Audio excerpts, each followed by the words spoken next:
Hi everyone, it's Marissa with Bumblebee Apothecary. Welcome back to my channel. Today I'd like to show you how to make these shampoo bars that use grass-fed tallow.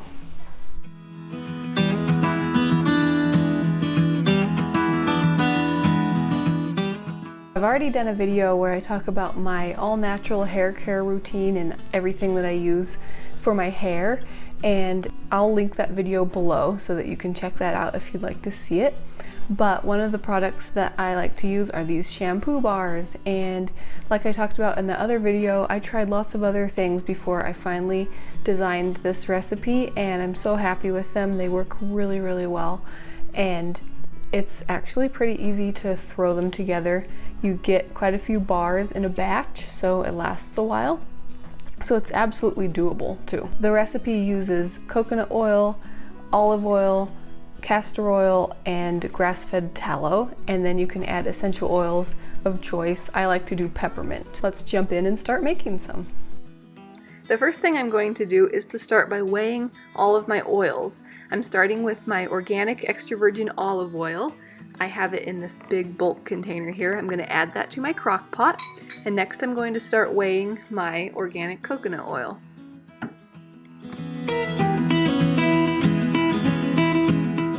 Add that to the crock pot as well. I have my crock pot set to high right now just so that it can be nice and warm and start melting the solid oils.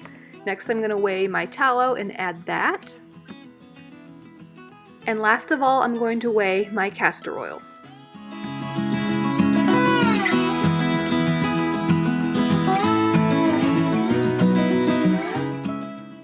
Now you can see all of the oils in the crock pot here. I'm just leaving it on high so that they can melt.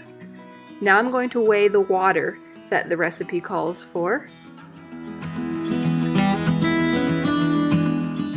And once I have that, I'm going to weigh my lye. Now technically you should be wearing gloves for this, so this is a case of do as I say and not as I do.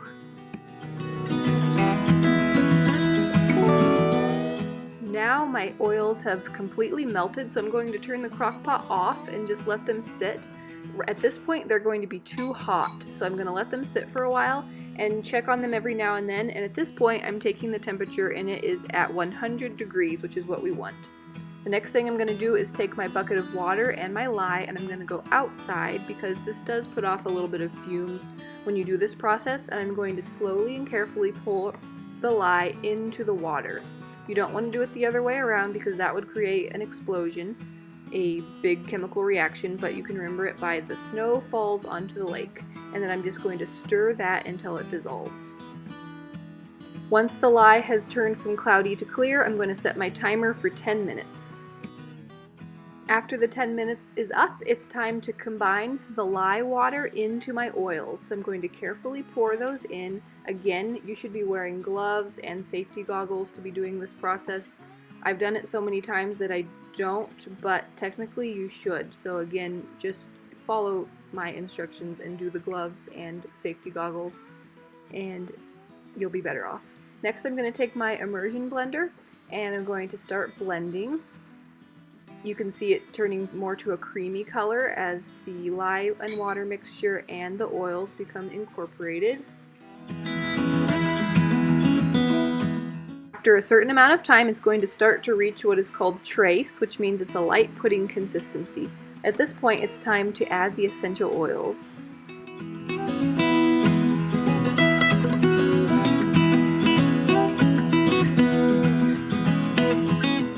I'm going to stir the essential oils in. And now you can see that it's the nice thick trace consistency and the essential oils are well incorporated. Next I'm going to take the liquid soap mixture and pour it into my molds.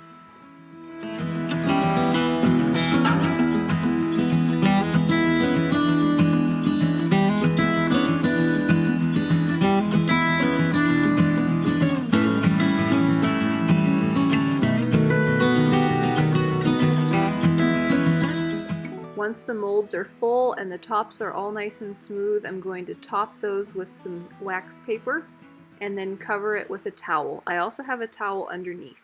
The reason for this is that you want the soap to cool slowly. You don't want it to cool too quickly, so you try to keep the heat trapped in there. And then I'm going to let it sit for 24 hours. It's important to let it sit for 24 hours for soap or shampoo bars containing tallow, because if you try to cut them after this amount of time, they can become too hard to cut easily. So I'm going to remove them from the mold and start slicing the loaf into bars. First, I just cut a thin piece off of each end so that every single bar will have the nice ridge pattern on it. For this particular mold, which I will link below, I then cut once in the middle. Then I cut each of those halves into half, and then each of those portions into half, so that I end up with 8 bars total.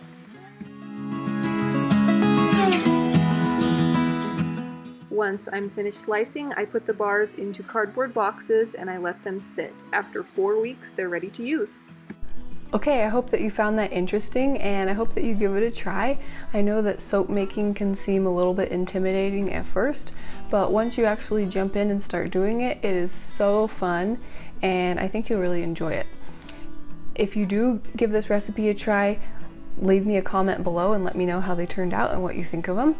If you'd rather just buy a pre-made version, I'm going to link a link to my shop below where you can grab a pre-made one. I'm also going to link all of my equipment and ingredients below so that you can make this yourself using the exact same ingredients if you'd like. Okay, thanks so much for watching. If you like this video, give it a thumbs up. That helps more people find it. And if you're new, please hit the subscribe button. I make new videos every week on an organic, handcrafted lifestyle. Thanks so much for watching. See you next time.